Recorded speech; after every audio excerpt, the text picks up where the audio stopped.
मैं आमंत्रित करता हूं हमारे प्रिंसिपल सर को। आप अपने विचार हमारे सामने साझा करें और ज़ोरदार तालियों से हमारे प्रिंसिपल सर का स्वागत कीजिए। देशबंधु कॉलेज की गवर्निंग बॉडी के अध्यक्ष परम आदरणीय श्रीमान संतोष तनेजा जी, संस्कृति संज्ञान इस संगठन के चल रहा है प्रमुख श्रीमान प्रदीप सिंघल जी, जी डॉक्टर प्रदीप सिंघल जी, अपने इस कार्यक्रम के मुख्य वक्ता श्रीमान राजकुमार जी, कार्यक्रम के संयोजक श्रीमान अजय प्रताप जी, इस सभागार में उपस्थित अपने महाविद्यालय के बहुत सारे शिक्षक साथी, बंधु भगिनी, प्रिय छात्र छात्राओं, कॉलेज के बाहर से आए हुए सभी देवियों और सज्जनों, वास्तव में रामचरितमानस तो हम सबके रग रग में बसा है, इसलिए मुझे तो इस पर कोई व्याख्यान का विषय मेरे लिए कम से कम व्यक्तिगत है ही नहीं।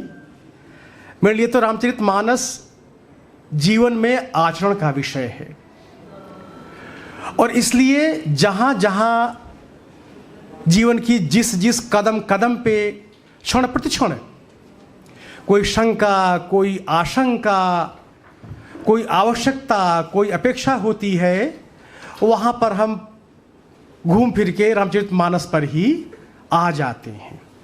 जैसे एक दृष्टांत मैं आपको देता हूँ। मैं हमारे घर में ये मान्यता है कि हम जब भी कहीं जाते हैं, जैसे मान लीजिए कि मैं घर से निकलता हूँ, मेरा घर फर्स्ट फ्लोर पे है, फ्लैट है मेरा, मैं नीचे उतरता हूँ, गाड़ी के पास आता हूँ मैं, तो मेरे कॉलेज आने के एक चरण यात्रा का वहाँ से आरंभ होता है, फिर गाड़ी में बैठता हूँ, कॉलेज में प्रवेश करता हूँ, ये दूसरा चरण प्रारंभ होता है।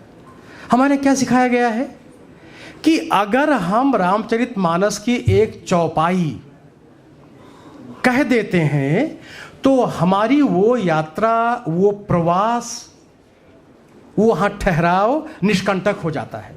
वो चौपाई कौन सी है? प्रविश नगर की जय सब काजा, हृदय राख कौशलपुर राजा। ये हमारे जीवन में हमारे आचरण का केंद्र बिंदु है।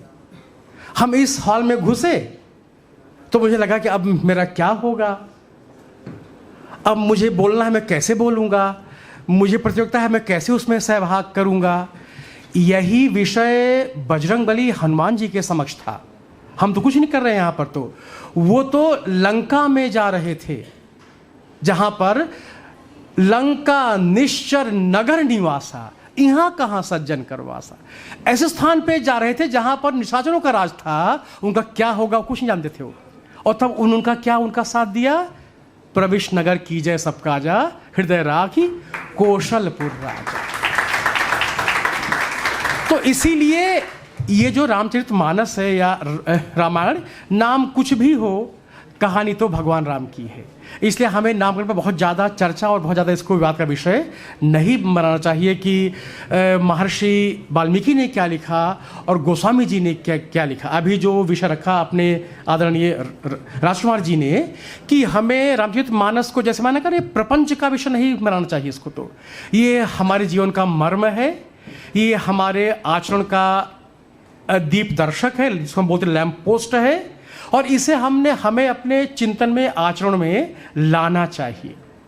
अभी सर ने एक चर्चा की अपने श्रीमान प्रदीप जी ने, आप सब बुरा ना माने, इनको मैं डॉक्टर नहीं कह रहा हूँ, इसका दो कारण है इनको डॉक्टर ना कहने का।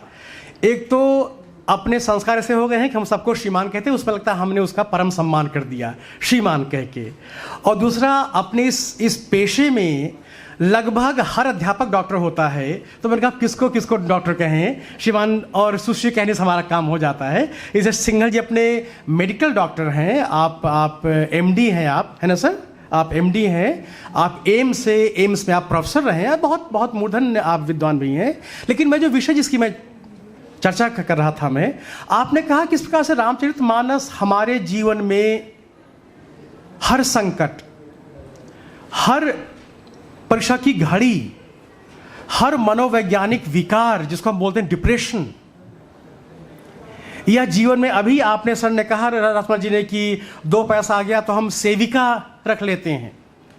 ऐसे जितने भी विकार होते हैं ना, आप सबने एक दृष्टांत सुना होगा बिल गेट्स का। कितने बड़े उनके पास पैसा कि वो नहीं था, कितना पैसा उनके पास है वो भी नहीं जानते होंगे। वो अब किस उसमें आ गए हैं मुकाम पर वो, उन्होंने कहा कि सब पैसा मैं तो दान कर दूंगा और मैं तो सन्यासी के जीवन जीवित रहूंगा। ये जीवन का मर्म है ये। और इसीलिए जो व्यक्ति कहे कि मैं तो अमीर हूं, मैं गरीब हूं, मैं निर्धन हूं, मैं बहुत धनी हूं, उसके लिए क्या विषय लिखा है गोस्वामी जी ने। मैं सर गोस्वामी जी की परंपरा का व्यक्ति हूं। उन्होंने लिखा है, एक भगवान शंकर माँ पार्वती का संदर्भ है। एक शंकर भगवान कहते हैं माँ पार्वती से, उमा कहाँ हूं मैं,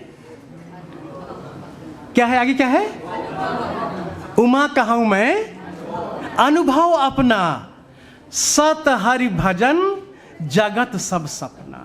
ये जीवन का सार है। मैं प्रिंसिपल हूं सर, इतने बड़े प्रकल्प के संचालक हैं संतोष सर, इतने मतलब इनके शिक्षित प्रशिक्षित कार्यकर्ता जो है वो सब देश में सिविल सेवाओं में है। राजकुमार सर उद्योगपति इतने बड़े सर, तो मतलब कौन हल्का है यहाँ समझ नहीं आ रहा कि यहाँ छोटा कौन है यहाँ पर। इस सबके बावजूद सत हरि भजन जगत सब सपना। ये जिस क्षण भाव हमारे मन में आ गया, उस क्षण हमारे मन में कोई विकार आ ही नहीं सकता है। इसलिए सर जो काउंसलिंग कहते हैं ना आप, वो भी कह दिव्य है। वो भी दिव्य है कि सुना हो भरत भावी प्रबल, बिलखी कहत मुनिनाथ, लाभ हानि जीवन मरण यश अपयश भी, वो भी और ये भी।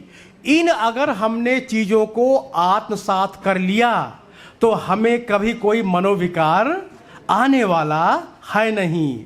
मैं तो बहुत सारा भी संतोष सर के साथ, मैं तो 95 से मैं सर को जानता हूं, मैं सर के साथ था भी मैं, और अपने जीवन में बड़े उतार चढ़ाव आए हैं। लेकिन उन उतारों चढ़ावों का हमने यही सोच के हमने कहा है, लाभ हानि जीवन मरण यश अपयश विधियात। अंतिम बात कह के मैं अपनी बात को पूरी करता हूं, समय ज़्यादा हो गया, सर को बोलना है भी।